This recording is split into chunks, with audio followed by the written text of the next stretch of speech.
Assalamualaikum warahmatullahi wabarakatuh.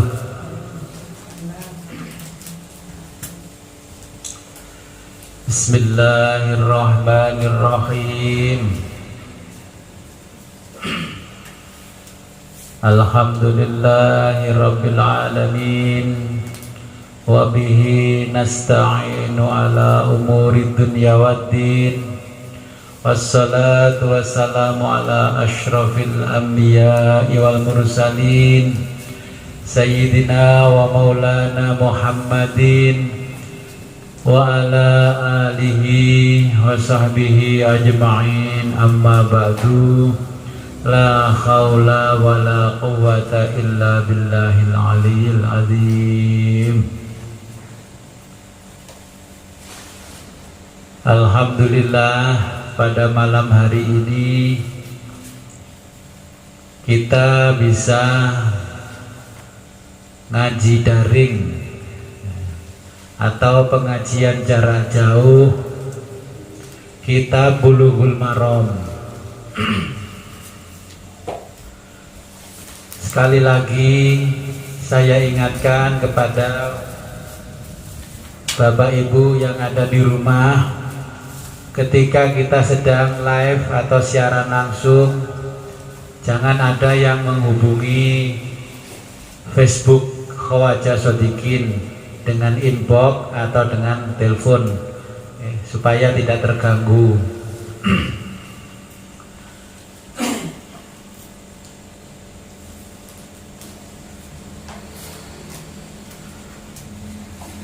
Sebagaimana biasa, sebelum kita mulai mengaji kitab Bulughul Maram, marilah kita berkirim Fatihah terlebih dahulu kepada junjungan kita baginda Nabi besar Muhammad sallallahu alaihi wasallam, kepada mu'alif kitab Bulughul Maram.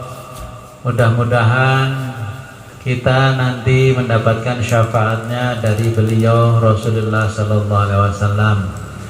Juga berkirim Fatihah kepada kedua orang tua kita. Mudah-mudahan beliau diampuni segala dosanya di sisi Allah Subhanahu wa taala.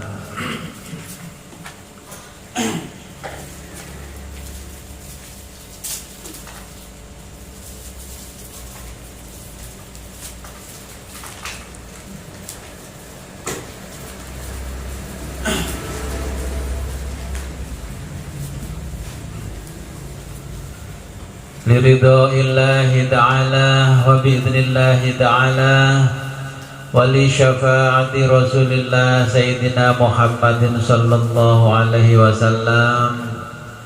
Al-Fatihah. A'udzu billahi minasyaitonir rajim. Bismillahirrahmanirrahim. Alhamdulillahirabbil alamin. Ar-Rahmanir Rahim. Maliki yaumiddin. Iyyaka na'budu wa iyyaka nasta'in. Ihdinas siratal mustaqim. Siratal ladzina an'amta 'alaihim ghairil maghdubi 'alaihim waladdallin. Amin. Ila hadratin habibina wa syafi'ina wa qurrati ayunina sayyidina wa maulana Muhammadin sallallahu alaihi wasallam wa ala alihi wa azwajihi wa auladihi wa dzurriyyatihi wa liman dakhala baitihil kiram ajma'in. Lahumul Fatihah. A'udzubillahi minasyaitonir rajim. Bismillahirrahmanirrahim. Alhamdulillahirabbil alamin arrahmanir rahim maliki yaumiddin. Iyyaka na'budu wa iyyaka nasta'in. Shiratal mustaqim. Shiratal ladzina an'amta 'alaihim waladdallin. Amin. Tsumma ila arwahi abaihi minal anbiya'i wal mursalin wal malaikatil muqarrabin wa ila jamil awliya'i wasyuhada'i wal ulama'i wal fuqaha'i was sholihin wa ali kullin wa ashabi kullin wa atba'i kullin wa ila arwahi abina sayyidina Adam alaihi salam wa ummina sayyidatina Hawa wa madana salu bainahuma ila yaumil qiyamah. Lahumul Fatihah. A'udzu billahi minasyaitonir rajim. Bismillahirrahmanirrahim. Alhamdulillahirabbil alamin arrahmanir rahim maliki yaumiddin. Iyyaka na'budu wa iyyaka nasta'in. Ihdinas siratal mustaqim. صراط الذين أنعمت عليهم غير المغضوب عليهم ولا الضالين آمين. ثم إلى روحي الشيخ العالم العلامة الحافظ ابن حجر العسقلاني مؤلف kitab Bulughul Maram. Ghafarallahu lahul Fatihah. A'udzu billahi minasyaitonir rajim. Bismillahirrahmanirrahim. Alhamdulillahil alamin. Ar-Rahmanir Rahim. Maliki yaumiddin. Iyyaka na'budu wa nasta'inu. Ihdinas siratal ladzina an'amta 'alaihim ghairil maghdubi 'alaihim waladdallin. Amin. Tsumma ila arwahi abaina wa ummahatina wa ajdadina wa masyayikhina wa syekh masyayikhina lahumul Fatihah. A'udzu billahi minasyaitonir rajim. Bismillahirrahmanirrahim. Alhamdulillahirabbil alamin arrahmanir rahim maliki yaumiddin. Iyyaka na'budu wa iyyaka nasta'in. Ihdinas siratal mustaqim. Siratal ladzina an'amta 'alaihim ghairil maghdubi 'alaihim waladdallin. Amin. Tsumma ila arwahi jami'il muslimina wal muslimat wal mu'minina wal mu'minat al ahya'i minhum wal amwat min masyariqil ardi ila maghribiha barriha wa bahriha. Al-Fatihah. A'udzu billahi minasyaitonir rajim. Bismillahirrahmanirrahim. Iyyaka na'budu wa iyyaka nasta'in. Shiratal ladzina an'amta 'alaihim waladdallin. Amin.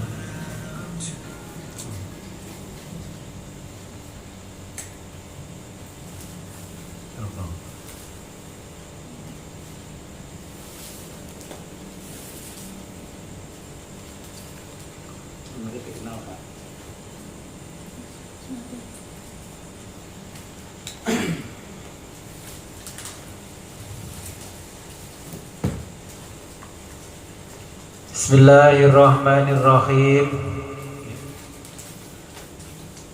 Sekarang sampai pada hadis 83. Okay.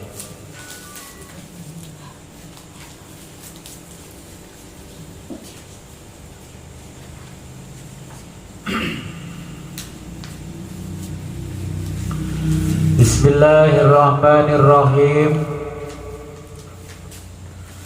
Wa an Aisyah radhiyallahu anha, utawi iki hadis kacerita saking Sayyidah Aisyah radhiyallahu anha. Radhiya muga-muga ngridoni sapa Allah anha saking Sayyidah Aisyah. Anna nabiyya setuhune Kanjeng Nabi sallallahu alaihi wasallam shalla mugi-mugi paring rahmat takdim sapa Allah alaihi ing atase Kanjeng Nabi Muhammad wasallama lan paring keselamatan sapa Allah. Qala dawuh sapa Kanjeng Nabi, man utawi sapane wong ata kang nekani al-ghaida yaiku manging buang air. Barang siapa hendak buang air, fal yastatir mongko nutupi sapa wong karo tabir. Jadi Rasulullah ini dawuh kalau buang air, entah itu buang air besar atau air kecil, supaya ditutupi dengan tutup. Ya mungkin kalau sedang di sawah, nah makanya kita harus punya, ya kalau saya biasa dulu kalau sering ke sawah, abah saya itu punya satu tempat ya memang untuk buang hajat ya, di sawah itu dikasih tutup dulu. Kalau zaman dulu pakai bambu gedek, lama-lama ada kemajuan pakai seng. Nah itu hanya kepentingannya untuk buang hajat. Jadi kalau buang hajat kecil, pipis, kita duduk jongkok di situ. Kita siapkan airnya secukupnya, karena di sebelahnya ada sungai. Walaupun di sungai kita tidak berdiri di sungai, ya. Kita punya tempat sendiri, sampai sekarang pun tempatnya masih ada.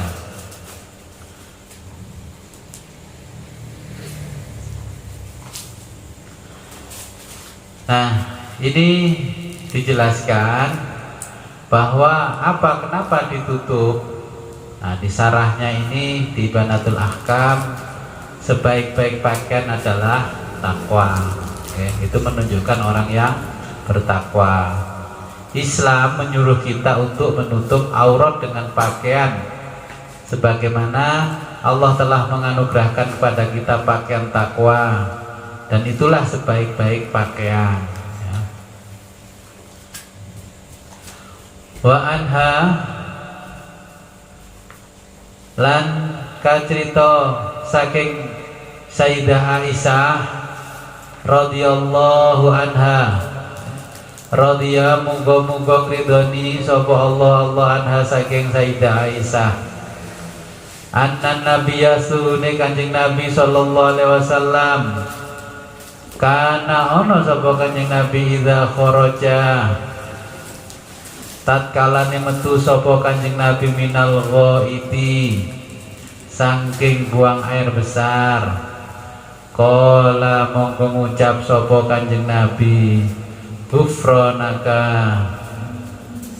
aku mohon ampunanmu ya Allah. Akhrajahul khamsatu wa sahhahu Abu Khatim wal Hakim. Kesimpulan hadis ini, kita diperintahkan untuk membaca istighfar ketika keluar dari tempat buang air hajat. Para sahabat sangat gemar mengikuti seluruh jejak kehidupan Rasulullah, bahkan sampai cara beliau keluar dari tempat buang hajat. Astaghfirullahaladzim, astaghfirullahaladzim. Kenapa istighfar?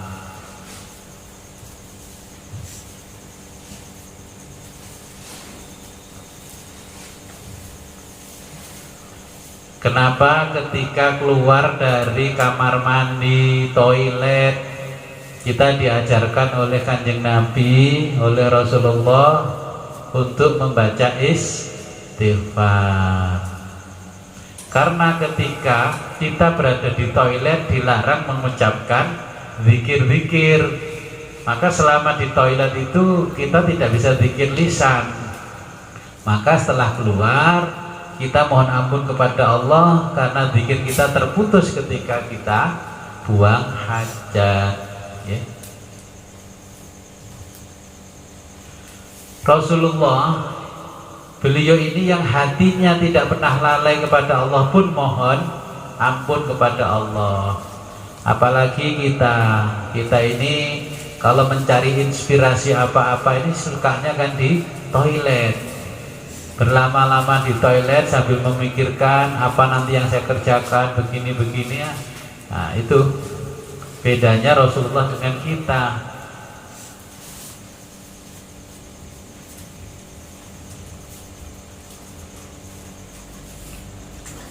Di samping itu, karena kita diberikan kenikmatan oleh Allah yang luar biasa, tetapi kita tidak bisa mensyukurinya. Kenapa? Ketika kita bisa buang hajat normal, bisa pipis normal, buang air besar normal, ini kan kenikmatan yang luar biasa. Tapi kita tidak bisa mengucapkan alhamdulillah aku iso ngising.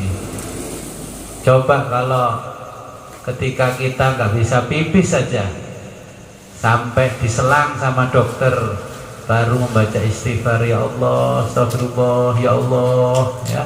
Ketika kita diberikan kenikmatan dan mengucapkan hamdalah, maka ketika kita diberikan kenikmatan oleh Allah dengan buang hajat itu, karena di dalam toilet kita tidak mungkin bisa mengucapkan hamdalah, ya, alhamdulillah wa syukurillah wa nikmatillah wa la haula wa la quwata illa billah, belum. Nah, kan tidak mungkin. Makanya Nabi paham karena tidak mungkin kita bisa mengucapkan syukur atau hamdalah. Maka setelah keluar kita beristighfar kepada Allah, ghufranaka. Bismillahirrahmanirrahim. Wa an abi wa an ibni Mas'ud. Hadis kacerita saking Ibnu Mas'ud radhiyallahu an. Radhiya muga-muga ngridoni sapa Allah anhu saking Ibnu Mas'ud. Qala ustau sapa Ibnu Mas'ud. Atawus nekani sapa an-nabi Nabi sallallahu alaihi wasallam al-ghaita ing buang air besar. Fa amaro monggo perintah Kanjeng Nabi ni ing ingsun an atiyahu ento nyukup sapa ingsun bisalah sati ahjarin kelawan telu pirang-pirang watu.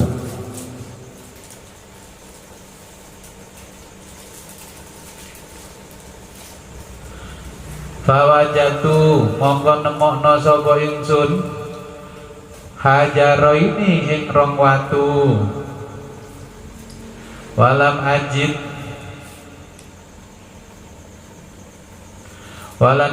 lan ora nemokno sapa ingsun salisan ing watu kang ketelu.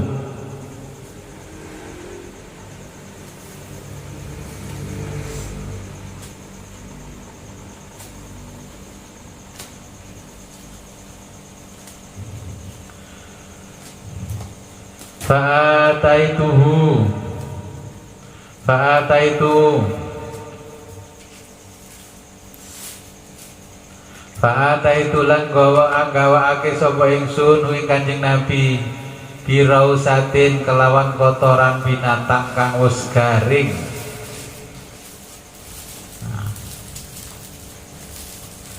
Jadi Ibnu Mas'ud diperintahkan oleh Nabi untuk mengambil 3 batu, tapi Ibnu Mas'ud tidak menemukan, hanya 2. Terus Ibnu Mas'ud membawa kotoran binatang yang sudah kering. Ini mau dipakai istinja. Ya. Fa'akhoda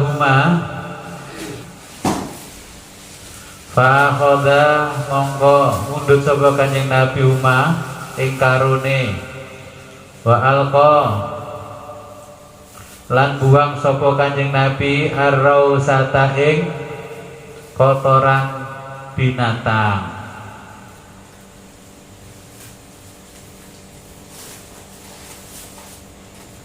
Faqala lan dawuh sapa Kanjeng Nabi hadza riksun, iki najis, ya, kotoran binatang tidak boleh. Tapi zaman kecil saya, rumahnya orang-orang tuh kalau pasang bata dari kotoran kerbau atau sapi, ya, terus dilabur pakai kapur atau gamping. Tapi ya kuat itu kotorannya. Akhrajahul Bukhari, akhraja atau hadis sapa Al Bukhari Imam Bukhari, wa zada lan nambahi sapa Ahmad wa Daraqutni i'tini bi ghairiha, yaitu ambilkan aku yang lain, ya, maksud redaksinya seperti itu.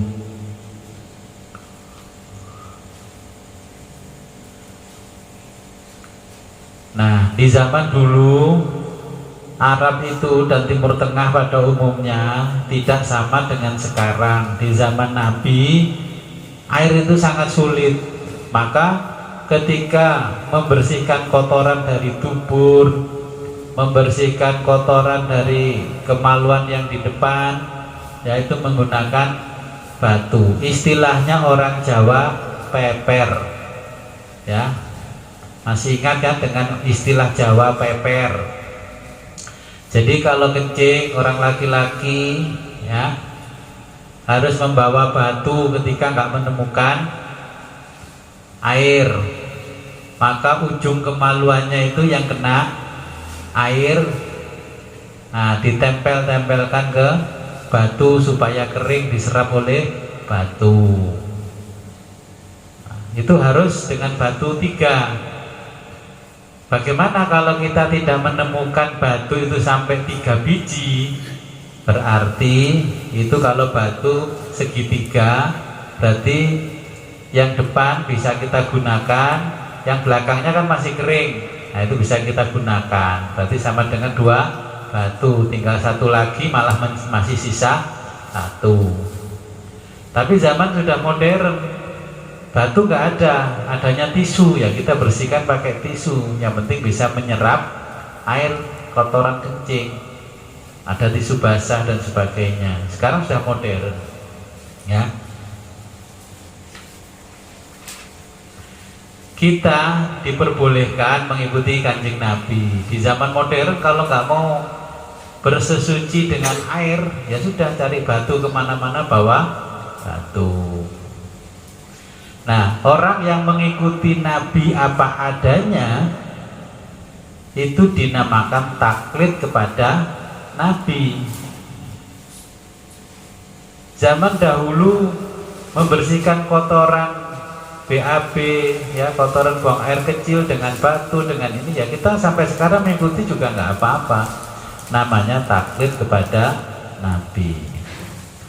Terus yang tidak taklid kepada Nabi bagaimana? Orang yang tidak taklid kepada Nabi namanya ittiba kepada Nabi. Ittiba itu apa?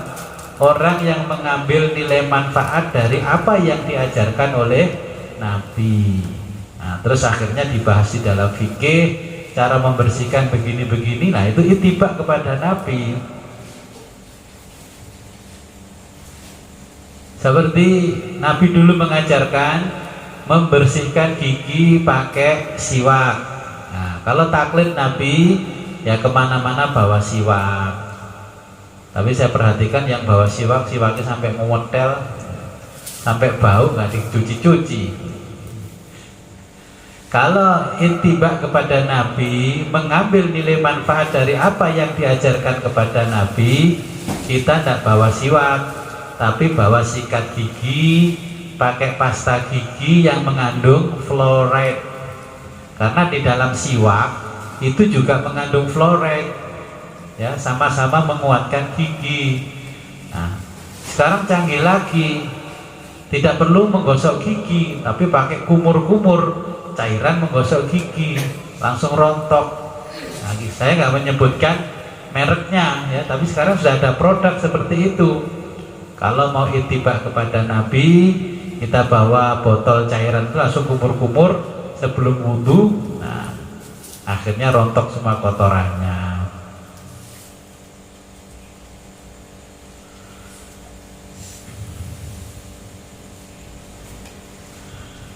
Wa an Abi Hurairah radhiyallahu anhu, dan hadis kacerita saking Abi Hurairah radhiyallahu anhu, anna Rasulullah sallallahu alaihi wasallam, setuhune Rasulullah sallallahu alaihi wasallam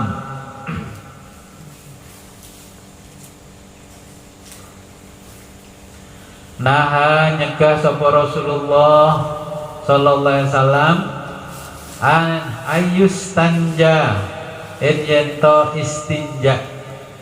Istinja niku apa bahasa Jawane? Cewok. Nggih, bahasa Indonesianya cebok. Bi admin au rauthin, ya. Nganggo tulang binatang.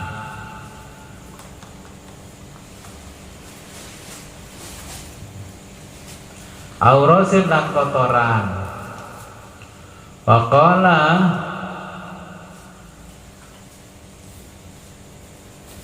Waqala lan dawuh sapa Kanjeng Nabi, innahuma setuhune karone kumang, ya, antara tulang binatang dan kotoran binatang, la yutahhironi, ora nyucikake karo karone.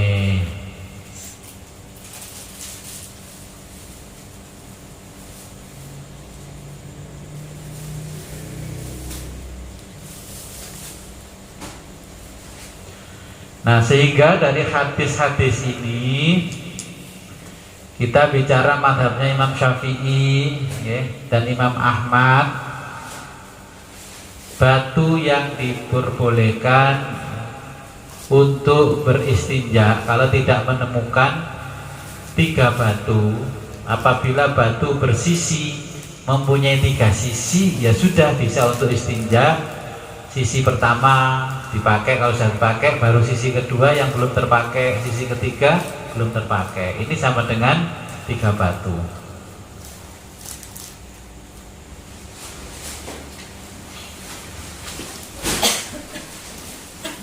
Tetapi kalau melihat mazhabnya Imam Abu Hanifah dan Imam Malik, batu yang digunakan tetap harus banyak, 3 biji. Ini Imam Abu Hanifah dan Imam Malik. Tetapi saya mengikuti pendapatnya Imam Syafi'i, kalau tidak menemukan 3 batu, yang penting kita menemukan batu bersisi. Kalau cuma 2, berarti bisa dijadikan 4 sisi. Nah, sama dengan menemukan 4 batu.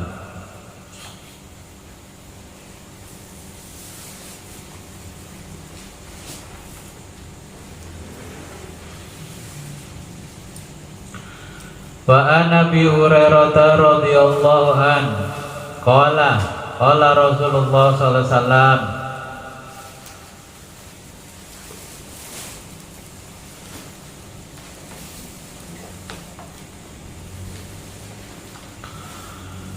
Wa an Abi Hurairah tawi hadis kacerita saking Abi Hurairah radhiyallahu an qala wis matur sapa Abi Hurairah qala wis dawuh sapa Rasulullah sallallahu alaihi wasallam istanzihu mastekno sira kabeh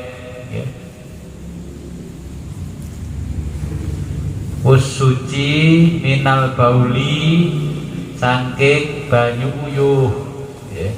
Istanzihu mastekno suci sira kabeh minal bauli saking banyu uyuh, saking uyuh. Fa inna amata adzabil qabri minhu. Fa inna amata setuhune banget-bangete setuhune ake-ake siksa yaiku adzabil qabri siksa kubur minhu saking uyuh. Kayak nguyuh ora suci terus nempel, akhirnya kan tidak bisa bersih ya. Nanti siksa kubur yang paling banyak karena laki-laki kencing tidak dicepoi ya, tidak dibersihkan sampai bersih. Itu kadang-kadang ya wis nggak usah cewek, akhirnya celana dalamnya dimasukkan lagi gitu loh. Makanya jangan heran nanti kalau laki-laki kemproh, jorok, kotor, terus istrinya kena kanker serviks dan lain sebagainya. Itu kan akibatnya laki-lakinya kurang bersih, sehingga dari kurang bersihnya itu yang kena dampak adalah istri. Istrinya kena kanker gitu, akhirnya pikirannya waduh istriku sering berhubungan dengan orang lain. Enggak, ya karena laki-laki kurang suci.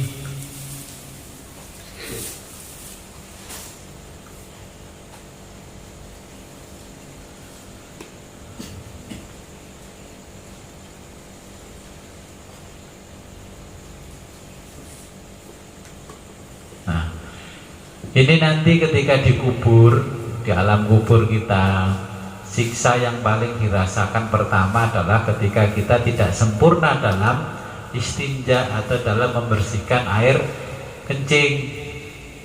Air kencing itu najis dan menghilangkan najis harus bersuci ya. Kalau sampai mati belalah nggak bisa bersuci, ya alamat digebukin malah malaikat. Kalau kita belajar membaca kitabnya Imam Ghazali termasuk di Ikhya, ini termasuk dosa besar. Karena apa? kita tidak mau membersihkan kotoran dari kemaluan.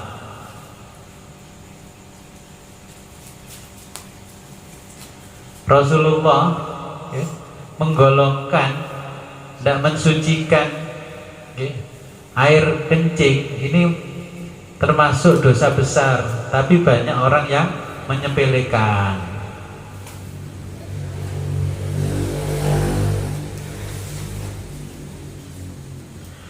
Wa'an Suraqah bin Malik, hadis kacerita saking Suraqah bin Malik radhiyallahu anhu qala, allamna Rasulullah sallallahu alaihi wasallam, allamna wis ngulangi na ing kita sapa Rasulullah sallallahu alaihi wasallam fil khala'i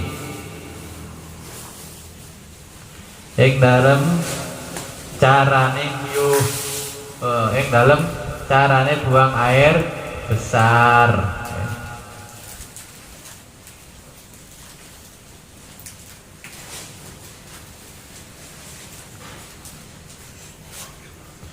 Anak uda yang to lungguh alal yusra ing atase sikil kiwa, panang siba panas bal yumna tan ngetekake sikil tangan. Ini mau saya praktekkan bagaimana ini kira-kira. Ini siaran langsung cara beristinjanya. Rasulullah mengajarkan bagaimana laki-laki atau perempuan juga ketika buang air. Ya nanti saya kirimi video saja ketika mau buang, ketika Rasulullah mengajarkan buang air yang benar bagaimana supaya air kecil juga bisa tuntas, air besar juga bisa tuntas. Makanya ulama terdahulu melarang kita berlama-lama di kamar mandi, di toilet, di WC, menyebabkan otak kita menjadi bundel nanti. Bodoh, jangan lama-lama. Sampai 1 jam di kamar mandi.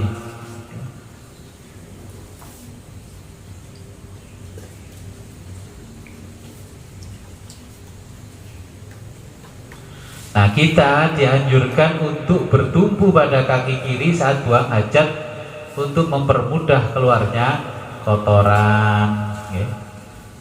Dua lambung itu berada di samping kiri perut, dan kotoran dan kantong kemih itu mengalirnya ke arah kaki. Nanti saya kirim videonya ya, karena nggak mungkin ini siaran langsung saya praktekkan.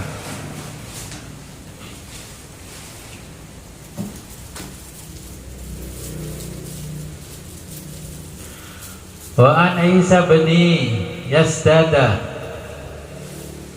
hadis kacerita saking Isa bin Yasdad, an abihi iku saking bapake Isa radhiyallahu anhuma, radhiya muga-muga ngridoni sapa Allah anhuma saking Isa lan bapake. Qala monggo matur sapa Isa, qala Rasulullah sallallahu alaihi wasallam, usdawuh sapa Rasulullah sallallahu alaihi wasallam, idza bala ahadukum,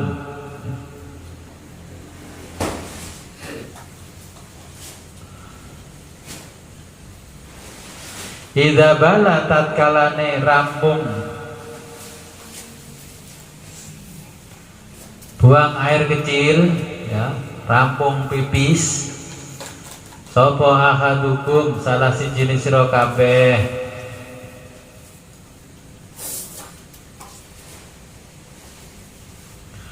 fal yantur mongko pluruten apa zakaruhu zakare wong lanang. Dadi lemari pipis kudu diplurut-plurut supaya tuntas airnya bisa keluar semua, tidak menyebabkan prostat, tidak menyebabkan infeksi saluran kencing, ya, tidak menyebabkan penyakit-penyakit yang lain. Ya. Melurutnya ini nggak usah dipraktekkan, dibayangkan saja sudah bisa ngurut sendiri, tidak perlu didatangkan tukang urut. Ya. Salah sama rotin yaitu telung ambalan, paling sedikit telung ambalan. Terus kalau habis diurut, nah diketok-ketok gitu biar keluar. Loh, ini yang diajarkan Nabi, bukan saya yang ajarkan. Ya insya Allah kalau mengikuti Nabi, kaum laki-laki tidak banyak kena prostat. Kena prostat ya kena dititeni lek nguyuh, gak tau cewek, gak tau diurut dan sebagainya, ya.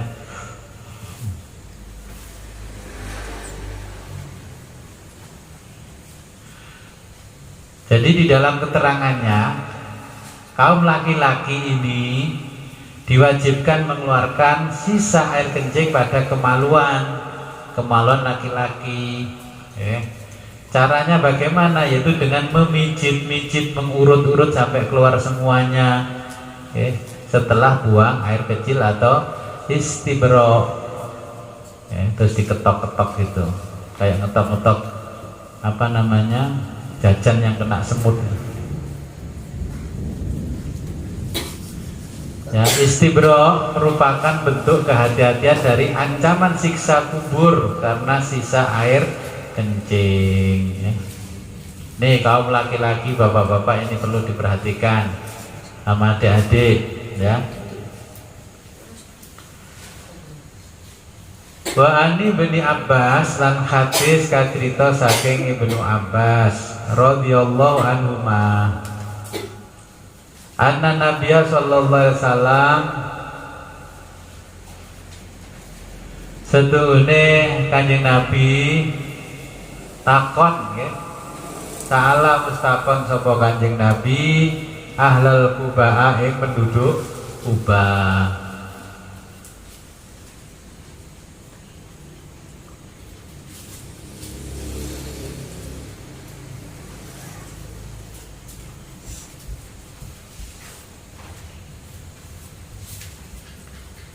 Faqala mongko dawuh sapa Kanjeng Nabi, innallaha setuhune Gusti Allah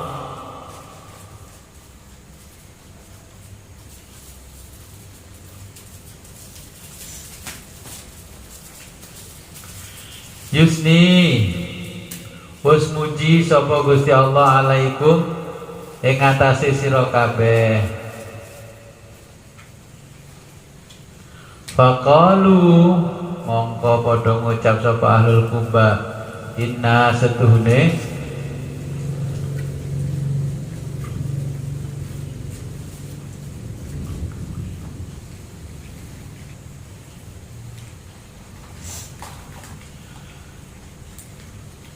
inna nubiul hijaratal ma'ah, inna setuhune kita, ya, nubiu disi, mengawali ketika istinja, dibersihkan dulu sampai kering dengan batu sampai bersih, ya, nggak ada sisa.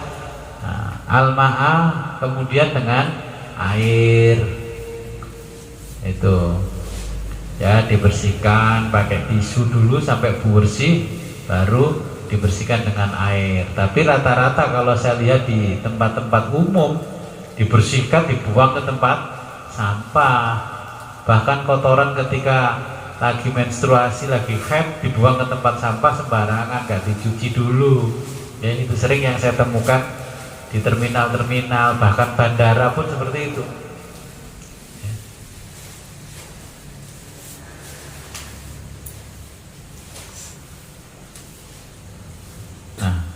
Kita diperintahkan untuk beristinja karena istinja dapat membersihkan dengan sempurna. Okay. Allah ini juga memuji orang-orang yang suka kebersihan.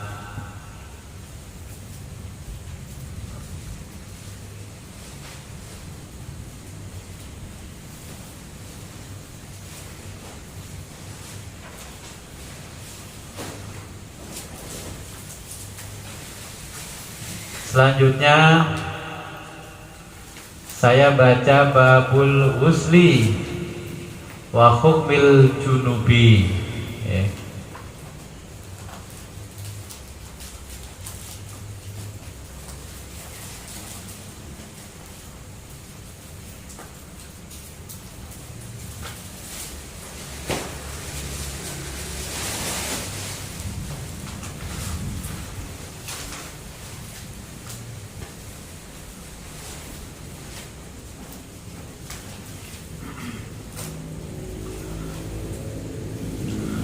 Babul husli utawi bab nerangaken adus nggih. Wa hukmil junubi lan hukume wong junub. Sudah tahu semua junub. Nah, kalau orang junub mandinya berarti mandi jinabat.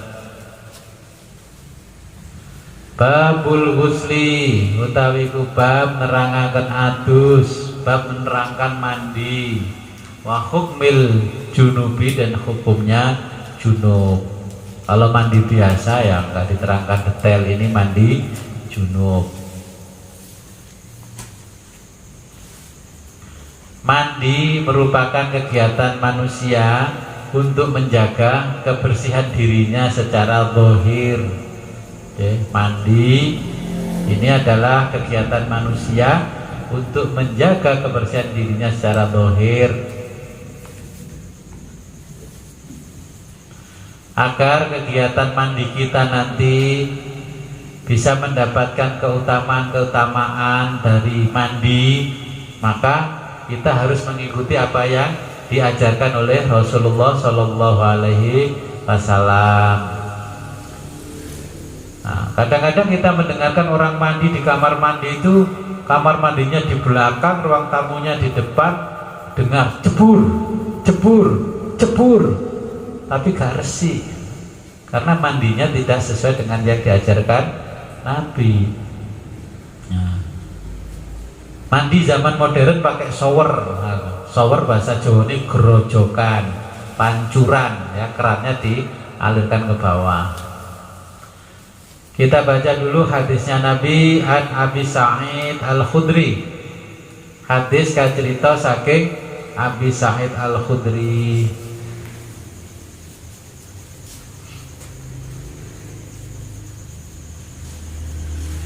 Radhiyallahu anhu qala. Matur sapa Abu Sa'id Al-Khudri, qala Rasulullah sallallahu alaihi wasallam. Dawuh sapa Rasulullah sallallahu alaihi wasallam, al-ma'u minal ma'.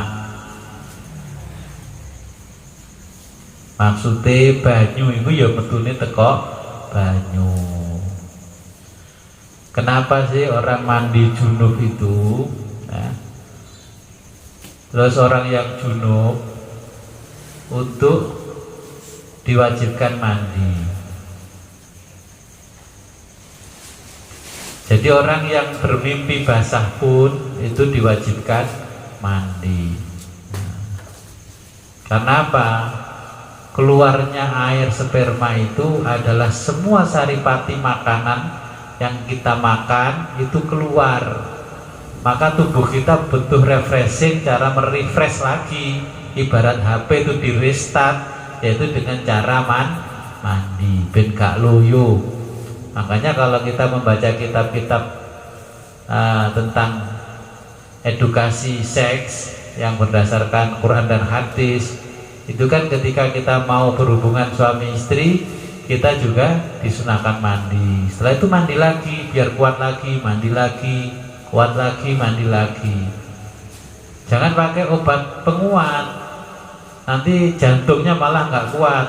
Makanya orang-orang yang pakai obat penguat itu akhirnya jantungnya yang dipacu akhirnya nggak kuat. Itu cara alami yang diajarkan Nabi seperti itu. Disunahkan mandi dulu, pakai baju yang baru, bukan baru beli, udah dari lemari bersih baju. Nah.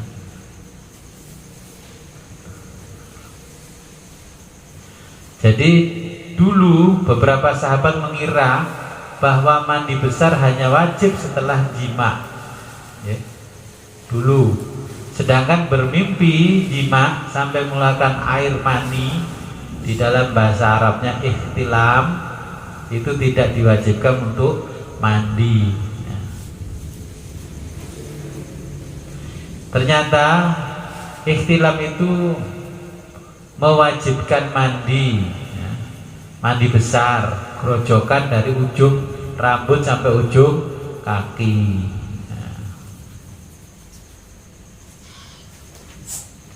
Jadi yang mewajibkan kita mandi besar adalah ihtilam, keluarnya mani, sperma laki-laki dari kemaluan laki-laki. Ada yang menyerupai tapi bukan sperma, namanya madhi. Kalau madhi karena kecapean keluar seperti sperma, lah itu tidak menyebabkan mandi, tapi cairannya najis. Nah, kalau yang sperma cairannya tidak najis. Wa an Abi Hurairah radhiyallahu anhu qala Rasulullah sallallahu alaihi wasallam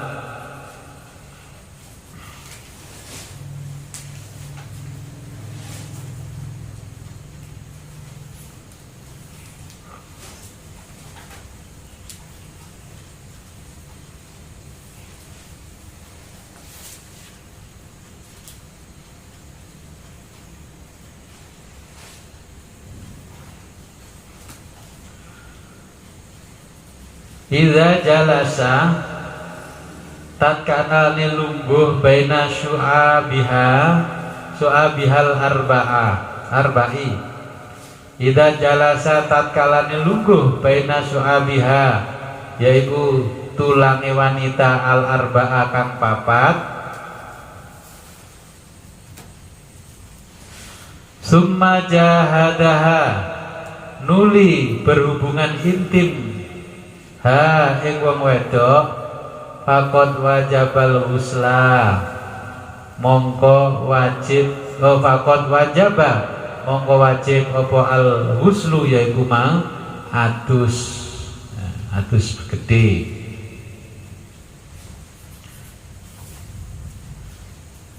Jadi jahada ini artinya berhubungan intim.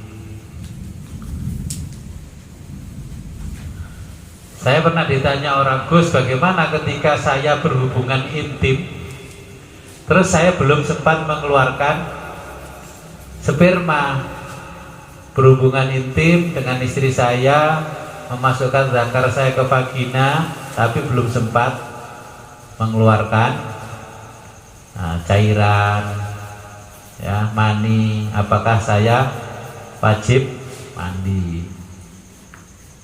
Karena saya membaca di dalam fikih, nah hubungan intim itu didefinisikan yadkhulu syai'in ila syai'in akhar, melebuni sesuatu kepada lubang atau sesuatu yang lain. Masih gak metu tetap dihukumi wajib mandi. Nah ini yang dimaksud Nabi begini, empat bagian tubuh wanita itu dua tangan, ya dua kaki. Nah, ya kalau yang dewasa sudah tahu apa yang dikerjakan dengan dua tangan, dua kaki. Kadang-kadang belum sempat melakukan hubungan intim sudah junub. Nah, ini juga sama, belum sempat melakukan hubungan intim sudah junub. Itu maka itu pun juga diwajibkan mandi. Okay.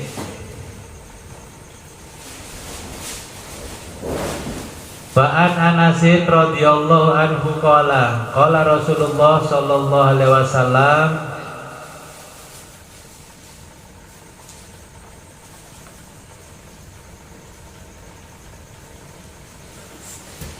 Kalau ucapu sapa Rasulullah sallallahu alaihi wasallam fil mar'ati ing dalem wong wedok. Ya, tentang perempuan tarofi manamiha. Atau ningali sapa wong wedok fi manamiha ing dalem ngimpine. Mata rajulu iku mang ningali wong lanang sampai metu basah. Bagaimana kalau perempuan itu memimpikan ketemu pacarnya, akhirnya di situ bermimpi berhubungan intim? Ya qala tasilu qala mongko dawuh sapa Kanjeng Nabi qala wis dawuh sapa Kanjeng Nabi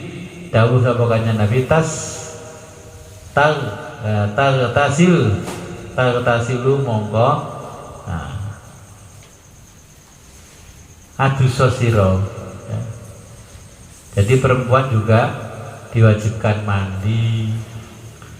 Malah kalau di Jawa sama di Banten saya dulu ya, di Jawa Barat itu ada ilmu untuk bisa mendatangi perempuan, dan perempuan itu bisa merasakan kita gauli. Nah, ilmunya seperti itu. Kalau zaman dulu kan gak sama dengan zaman sekarang. Zaman sekarang pengen ketemu pacarnya cukup pakai video call, pakai aplikasi yang lain, ya, sampai mungkin bisa seks jarak jauh. Apa istilahnya anak sekarang? LDR, long distance relation, hubungan jarak jauh. Orang dulu lebih canggih, nggak usah pakai itu. Mendatangi perempuan, dia bermimpi ya kita datangi, karena yang laki-laki punya ilmunya untuk mendatangi perempuan dalam mimpinya. Makanya kalau di Madura itu ada satu kisah Joko Tole. Di kisahnya orang Madura itu ibunya hamilnya hanya didatangi Syekh Abdurrahman ke dalam mimpinya, digauli di dalam mimpi, itu bisa hamil Joko Tole. Tapi ini menurut kisahnya orang Madura, tapi yang nggak aneh, mungkin saja bisa seperti itu. Makanya dikatakan bintere saud. Nah, ketika masih dalam kandungan ditanya, kamu anaknya siapa? Anaknya ini ya. Karena apa? Bintere ya bintar, Gus saud yang bisa ngomong. Kalau melihat seperti itu, karena apa? Saya mengalami, diajari oleh orang Badui di Banten, bisa mimpi basah, mendatangi orang, ini ya bisa. Nggak tahu, tapi ya perasaan laki-laki bisa datang ke kamarnya perempuan, walaupun tidur seperti dalam mimpi. Mungkin orang Arab kalau melihat hadis ini, dulu banyak sihir-sihir yang seperti itu. Saya lihat di kitab-kitab sihirnya orang-orang Arab terdahulu ya memang seperti itu, ada ilmunya. Bahkan dulu saya bersama teman-teman kalau lihat orkes bawa merica, artisnya digelintiri merica sampai keluar air spermanya. Ya itu mungkin yang ditanyakan oleh perempuan ini juga sama yang dialami orang Jawa.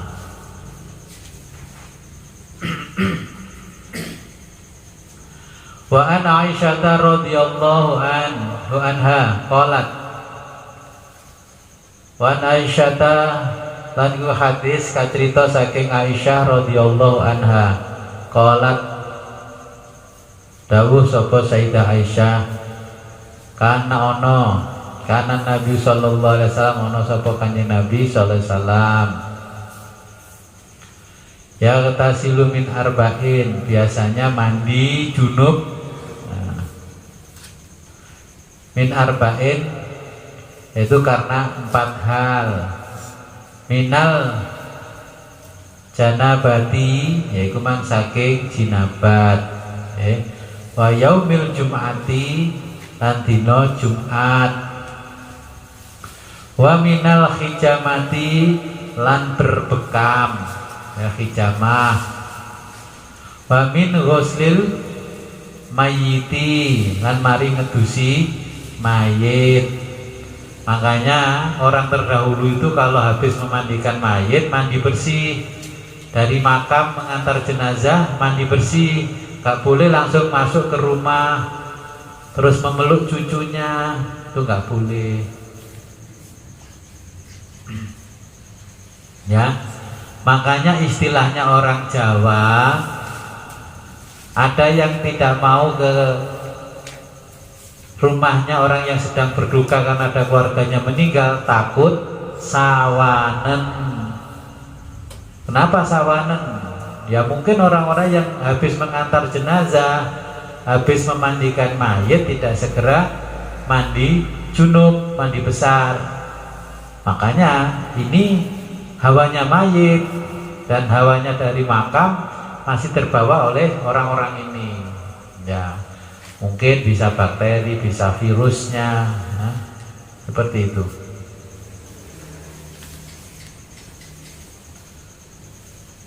Rawahu Abu Dawud wa sahahahu Ibnu Huzaimah.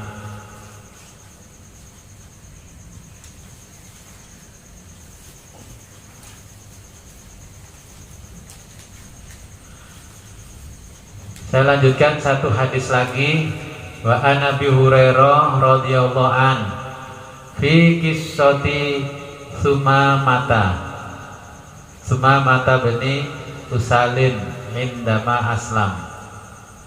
Dari Abu Hurairah radhiyallahu an tentang kisah Samamah ibnu Usal ketika ia masuk Islam. Nabi SAW menyuruh mandi, okay. Wa amaro lan perintah sapa Kanjeng Nabi hu ing Samamah fi kisoti Samamata bani Usal indama aslama ketika masuk Islam. Nah, wa amaro lan perintahno sapa Kanjeng Nabi, wa amaro lan perintahno hu ing Samamah sopo an Nabi sallallahu alaihi wasallam, Nabi sallallahu alaihi wasallam ayya ketasila ing yento atus. Jadi ketika seorang kafir dari hadis ini memutuskan masuk Islam, ya, batinnya telah suci dari keyakinan dan iktikad yang salah, ya. Oleh karena itu Nabi menyuruh mandi agar secara lahir dia suci dan sisa-sisa jinabat ketika ia masih kafir, serta bersiap-siap melakukan ibadah. Kenapa kalau orang yang baru masuk Islam suruh mandi besar? Karena mungkin selama dia tidak Islam, habis berhubungan dengan suami istrinya ya enggak mandi, apapun enggak mandi, mandinya ya ketika mau berangkat kerja. Makanya apa bedanya orang Indonesia dengan orang bule? Bule karena bule lengur, kecut. Ya karena ketika habis berhubungan suami istri, hubungan intim tidak mandi. Di sana paling cuma sikat gigi, raup, berangkat. Tapi karena mayoritas seperti itu ya nggak merasa bau. Tapi kalau kita tidak sama dengan mereka, baunya mesti nggak enak. Nah, hadis ini menurut Imam Ahmad, orang yang baru masuk Islam wajib mandi dengan dalil hadis di atas. Dua, menurut Imam Malik dan Syafi'i, mandi junub wajib dilakukan bagi orang yang ketika kufur, memiliki hadas besar, dan sunnah bagi orang yang kufur itu tidak junub. Tapi kan ya nggak mungkin. Imam Abu Hanifah mewajibkan seseorang mandi apabila ketika kufur ia pernah junub dan belum pernah mandi wajib. Namun jika sudah pernah mandi ya tidak melakukannya kembali, ya nggak mandi nggak apa-apa. Orang gila terus waras ya wajib mandi karena kegilaannya. Wallahu a'lam bishawab. Mudah-mudahan apa yang kita kaji hari ini mendapatkan barokah, manfaat, dan mendapatkan ridho dari Rasulullah SAW dan ridho Allah Subhanahu wa Ta'ala. Sebelum kita akhiri, marilah kita berdoa terlebih dahulu.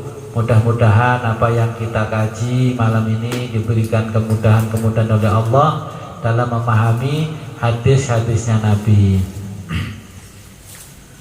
A'udzu billahi minasyaitonir rajim. Bismillahirrahmanirrahim. Allahumma shalli wa sallim wa barik ala sayyidina Muhammad wa ala ali sayyidina Muhammad wa ala kulli sahabati Rasulillah ajma'in. Hamdan syakirin, hamdan na'imin, hamdan yuwafi ni'amahu wa yukafi mazidah. Ya Rabbana lakal hamdu kama yanbaghi li jalali wa 'azimi sultanik. Allahumma arzuqna fahman nabiyyin wa hifdzal mursalin wa ilhamal malaikatil muqarrabin. ilahina na maksudina warga mantubina atina ridhoka mahabbana wa birahmatika arhamar rahimin. Allahumma aftah lana abwaaba ilmi wal khair. Allahumma aftah lana abwaaba ilmi wal manfa'ah bi rahmatika arhamar rahimin. Wa sallallahu ala sayyidina Muhammadin wa ala alihi washabihi wasallam wa barik wa sallam. Alhamdulillahi rabbil alamin.